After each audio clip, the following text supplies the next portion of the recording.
It's a beautiful day in the neighborhood. Reaction video 59. Day in that neighborhood. Bruh, sis, we gotta go back to a channel that we ain't been to in a while, man, but it's one of my favorite channels on YouTube. Like, this dude does just an amazing job with his storytelling, man. Gotta go back to him. What is that channel? That Chapter. Back to Mike from That Chapter, man. Mike just, hey, he kills it, man. His stories have you in there. You can visualize it, man. Hey, man, Mike, bro. Him and Mr. Ballin', man. I might put Mr. Ballin' a little over on, bro, but he right there, bro. He right there, bro. If Mr. Ballin' is Michael Jordan, then Mike from That Chapter is Kobe Bean Bryant, bro. It's very similar, very close, man, very close. I digress, bro. We're gonna get into it. The title of this video is The Deadly Obsession of Lucas Markham and Kim Edwards. So let's see what their deadly obsession is. But before we see what their deadly obsession is, y'all got to get whatever you might need. Get what you need. I'm ready to go. I'm ready to go. Y'all ready to go? Then let's fucking go.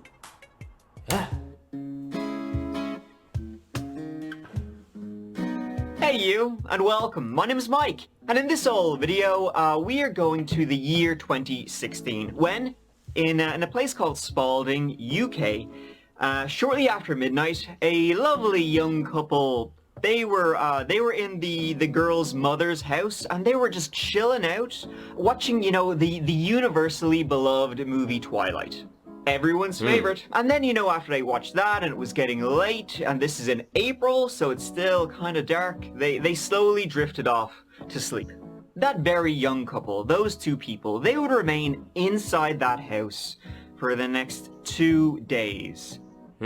As a smell grew and grew. Eventually, the police themselves would call over, and they would uncover a scene worse than any they ever imagined.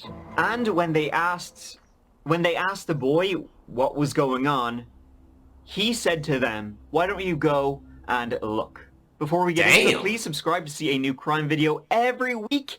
And now, how about we do what that teenage boy just said? Let's go and look.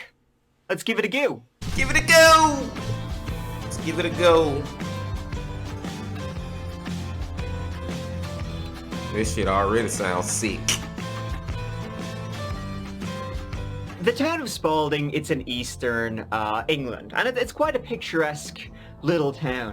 About 36,000 people live there, it's got a real low crime rate, and it's a great place to raise a family. Among, you know, the moors. Is that what they have? Canals they do, and these nice little gardens, markets and shops. It's a place of agriculture, a place where seasonal workers would come and go. It's great, it's my new favorite place. Now let's move on, because as I said, it's a great place to raise a family. And two families did. A, you had the Edwards, and B, you had the Markhams. They tried. Anyway, how good a job they did is, it's up for debate. Let's meet them, come on. Let's go. Elizabeth Edwards, she went by Liz, 49 years old in 2016. She was originally from Edinburgh, Scotland, and she was the mother of 3 girls. Mary, 27 years old, Kim, 14 years old, and Kate, 13 years old. She worked as a lunch lady in the local primary school, St. Paul's. She was known, by the kids and by their parents alike in the town. She also, she volunteered in the theater. She volunteered in the charity store. She worked with the children's church choir. She was a happy little face going around town. And Katie, her youngest daughter, would be a frequent figure by her side. It wasn't always so happy and easy, though. Liz had been married before to a guy named Peter Edwards. He was the father of Kim and Katie, and he was a tough guy who took talk to the hand a little too liberally. He was a welder and he was a tough guy. Not in the, smoke cigarette, pops collar kind of way. No, domestic violence was pretty much constant in the Edwards household. Oh, so yeah, he was one of them tough guys that really is weak as fuck guys who put their hand on women. Let's go.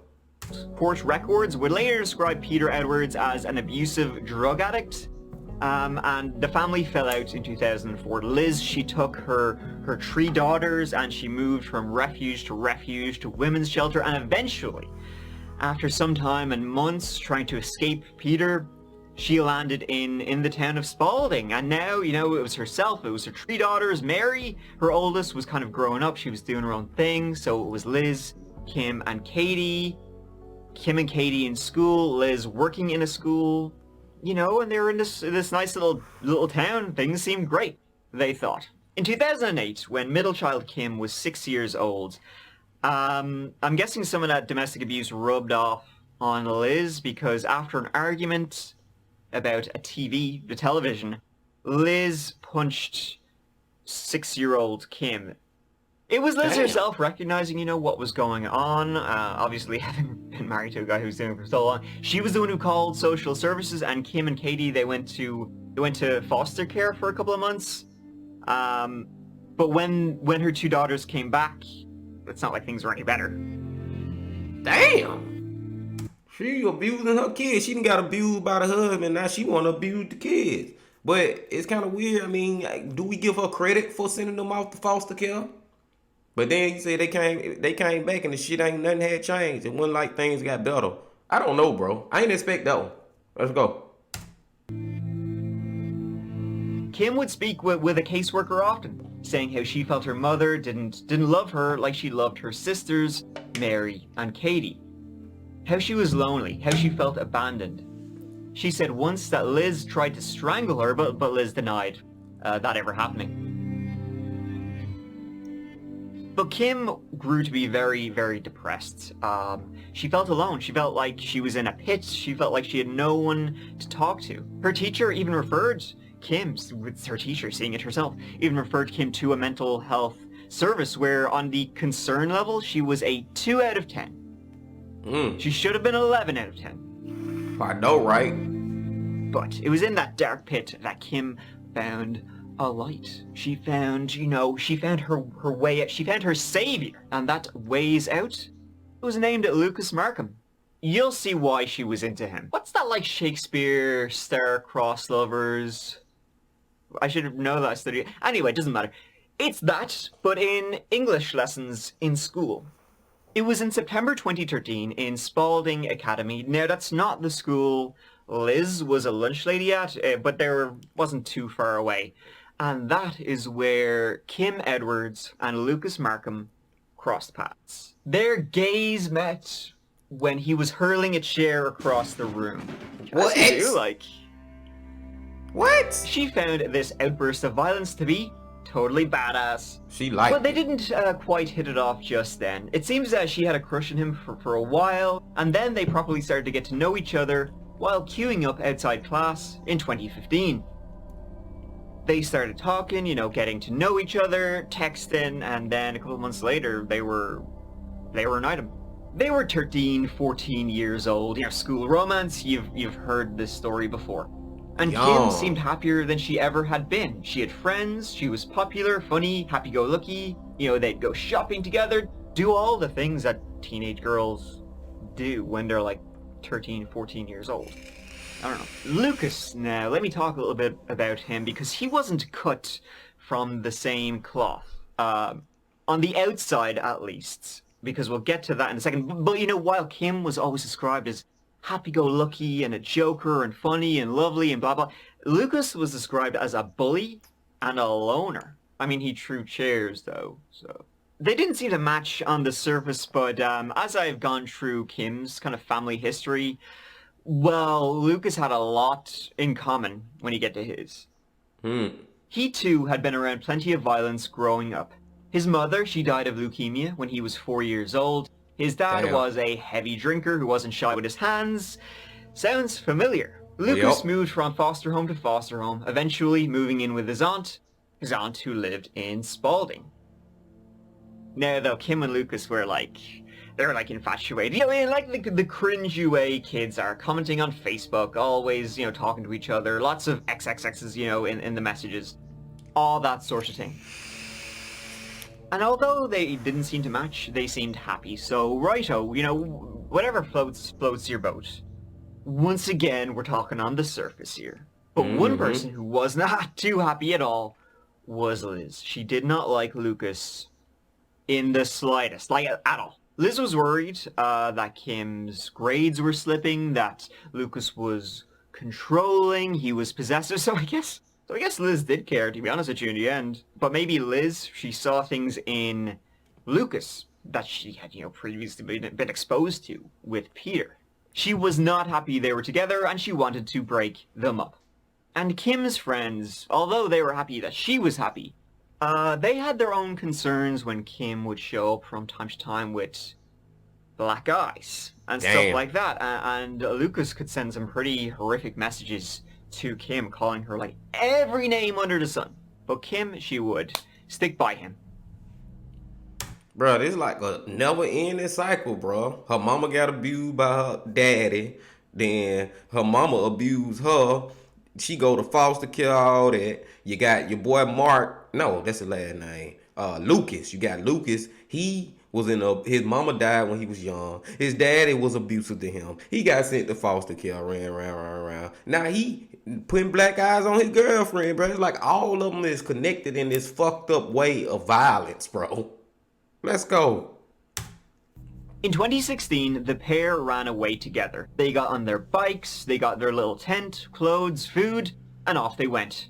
There was a massive search for him. The police were out. Everyone was freaking out as they were just two kids. The police eventually found them, and Liz put the foot down. Kim was grounded, and no more Lucas. I mean, come on, what's the first thing you think of when you hear that? That's just going to bring them closer together. These are teenage idiots. And so it was 3-4 months after that, after their little runaway escapade in March 2016, that the shit hit the fan. In March of that year, Lucas was suspended from school. His behavior, always, reckless, was out of control. He ended up being sent to a special school unit for extremely disruptive students. Kim, on the other hand, she always seemed happy on the surface. When she would go and speak with her social carers and her psychologist, she said she was more depressed than ever, and she'd even overdosed, taken a load of pills, and had to be taken to the hospital. So things were not too great, and then they would bubble up a month later in April 2016.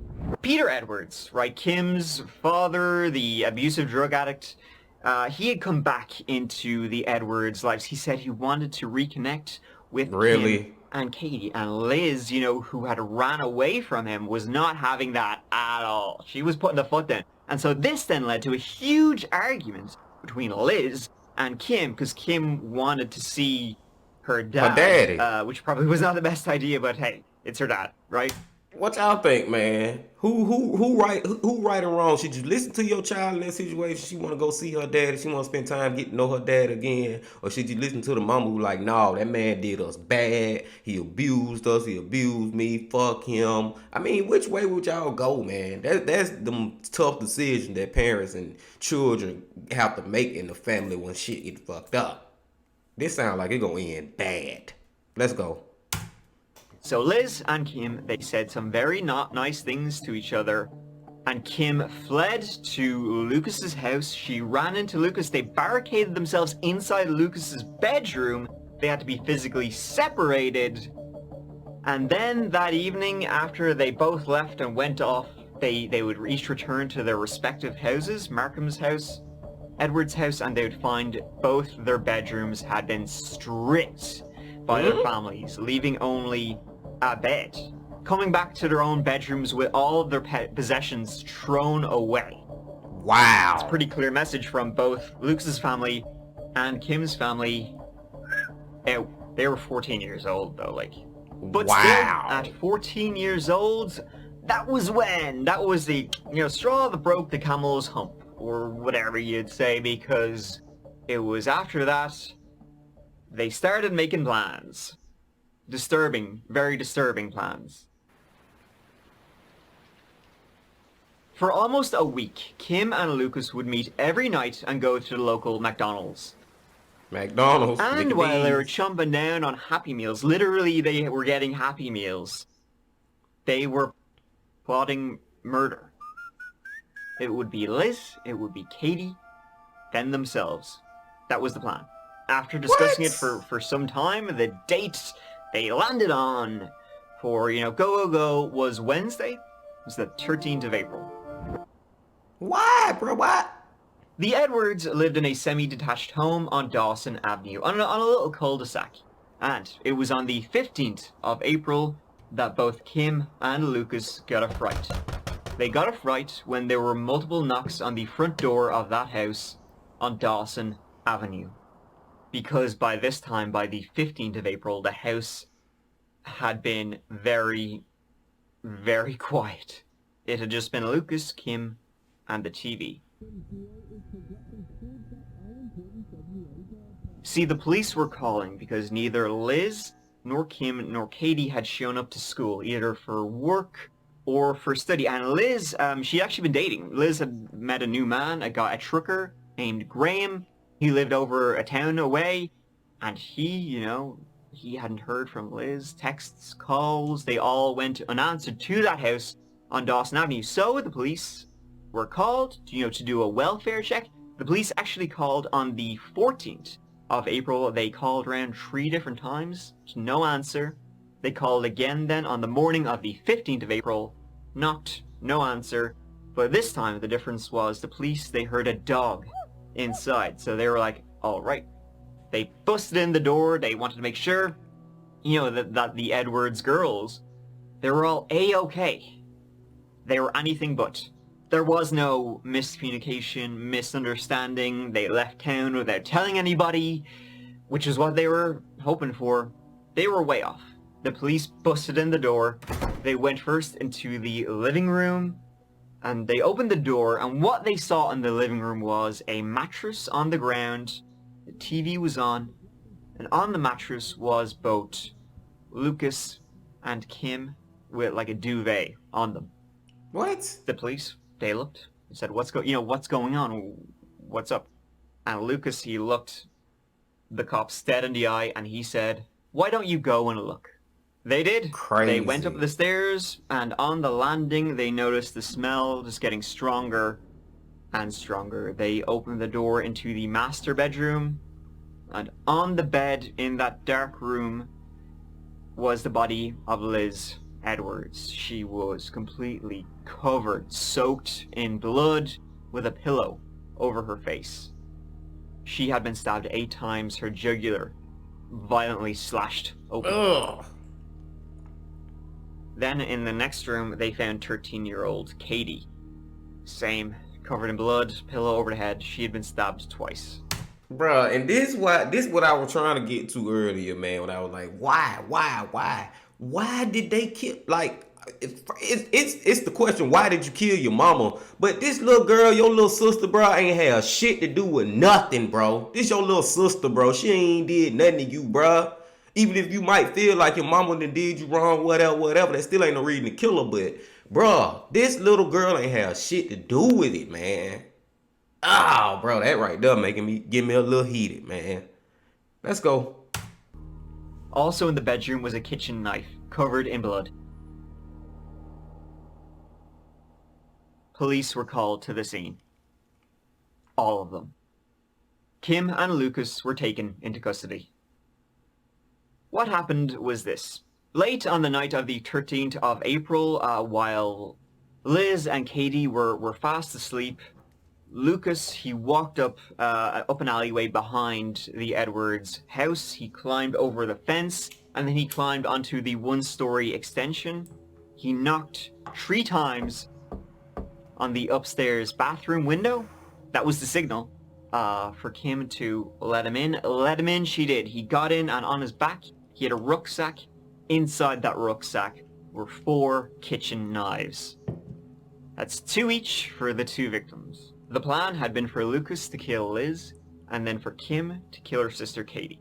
Lucas, he went in, he crept into Liz's darkened bedroom while she was fast asleep. He knelt beside her and he aimed straight at her neck. The plan was to stab her in the voice box so she couldn't scream. He missed. There was a huge struggle. He was stabbing her. While she was struggling, she was found with knife wounds all over her arms. Eventually, he put a pillow over her head to stop her screaming. And then she was gone.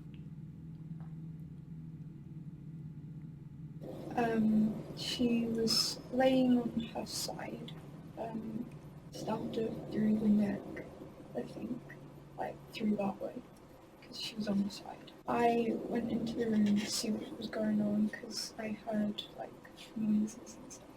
So, I just wanted to check if he was okay. If he was okay. He was on top of her, with a pillow over her head.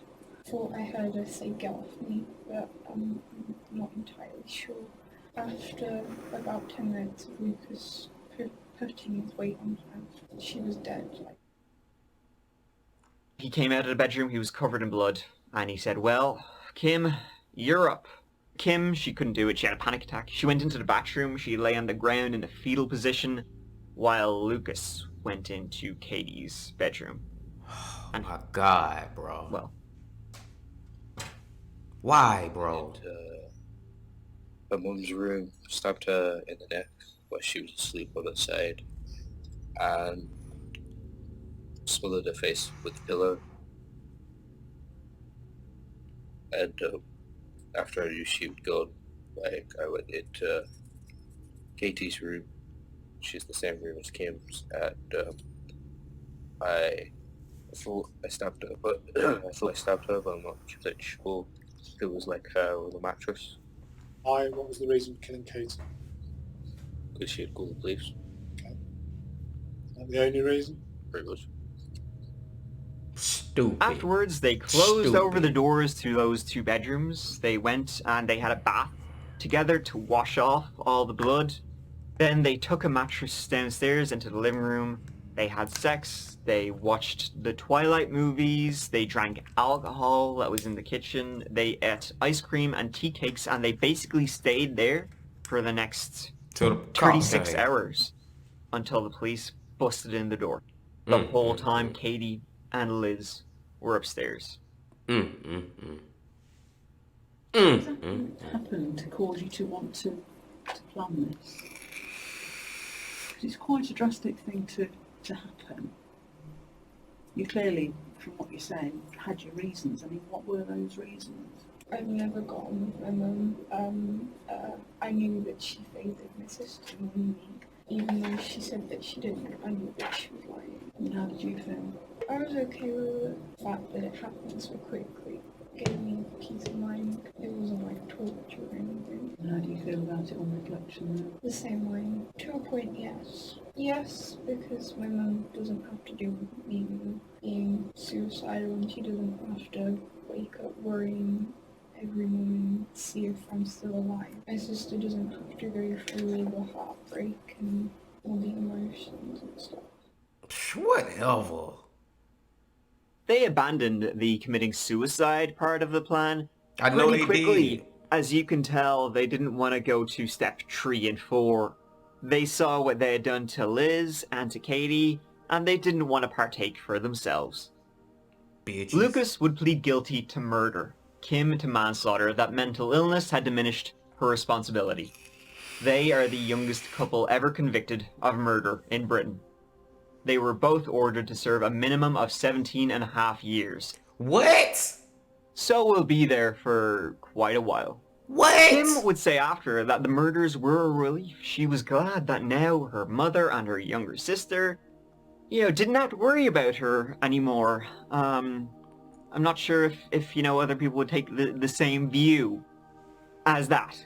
It's a scary attitude we see in teen, or child killers, the attitude they take. I mean, if this is what they could do now, what could they do later? I know, Were right? they failed by their families, by people who should have looked after them, by, social care and all that sort of stuff? I mean, kids are stupid. Kids are real dumb. I agree. But I mean, stupid is running across the road without looking. Yeah. Stupid isn't brutally murdering people. It's not. Without having an ounce of It's not. regret. Lucas and Kim never showed one iota of actually feeling bad about what they had done. So, I mean, the question I have for you is, do you think that if someone is that young and does something that horrific, that there is any way back from that for them? I mean, they're young and presumably they have a long life ahead. Can you ever go and become a normal person after that again? I guess we will see in, at least 10 years when they'll be out. This one right here got me heated, mad. What?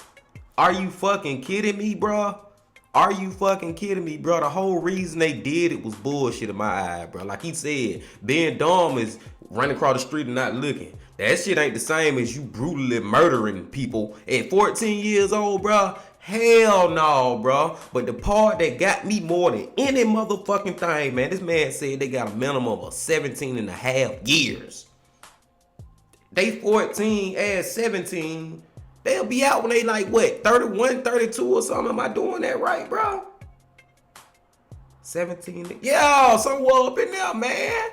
Are you fucking kidding me, bro? Wow, it should be over. They should be over, bro. Prison for life, bro. Prison for life, bro. Now, with the girl Kim Edwards, now she got a manslaughter charge, which I guess okay, cause she ain't the one who actually committed any other murders, but she should have got at the minimum 50 years. Dude, bro, what the fuck be going on, bro? Why is these people, bro? They will be out in their 30s. That's still a long time to live after you done committed these horrible murders, and now you can be free again. Oh my lord, bro, that what he got me you gotta be shitting me, bro. And then they whole reason, whatever they went through, all that shit, bro, that shit don't matter, bro. You do not just murder people, bro. Then this is your family, man. Bro, there's no excuse for it, bro. I don't give a fuck how young. It is no excuse for what the fuck them two did, bro. And they ass gonna have a chance to still live their life in a couple years. Are you fucking kidding me, bro? Killed the damn little girl, man. And talking about, cause she what she said in the interview, cause she think that she ain't gotta live with or deal with having to think about her mom dead or something along them lines, some bullshit, bro. They were talking so calm. Lucas talking about, go look upstairs. They just chilling on the mattress. Then them bitch ass motherfucker, they was scared to take their own life. Them bitches, hey. You see that a lot of time now. These motherfuckers, they'll go out here and kill people, but when it's time to kill themselves, they freeze the fuck up. Because you don't want to die. Don't none of us want to die, bro. Don't nobody want to die until it's goddamn time, bro. And how humans in our brain think it will be time is when we old as fuck. Don't nobody want to die young, bro. And y'all took them people lives, bro. Took them people lives, but was scared to take y'all on. They were part of the plan, bitch. Why y'all ain't complete the plan? Complete the mission, motherfucker. Fuck this shit, bro. I know I just went on a tangent. I know I just got a little heated, but I did not. I love the story, how Mike did it. He did a great job as always, but I just ain't like the end result, bro. I just don't like that shit. Fuck that shit. I digress. That was reaction Beanie Yo 59. The Bean will be back every time to drop another one. But before I come back, I got to say one more thing. The Bean, baby! Legend.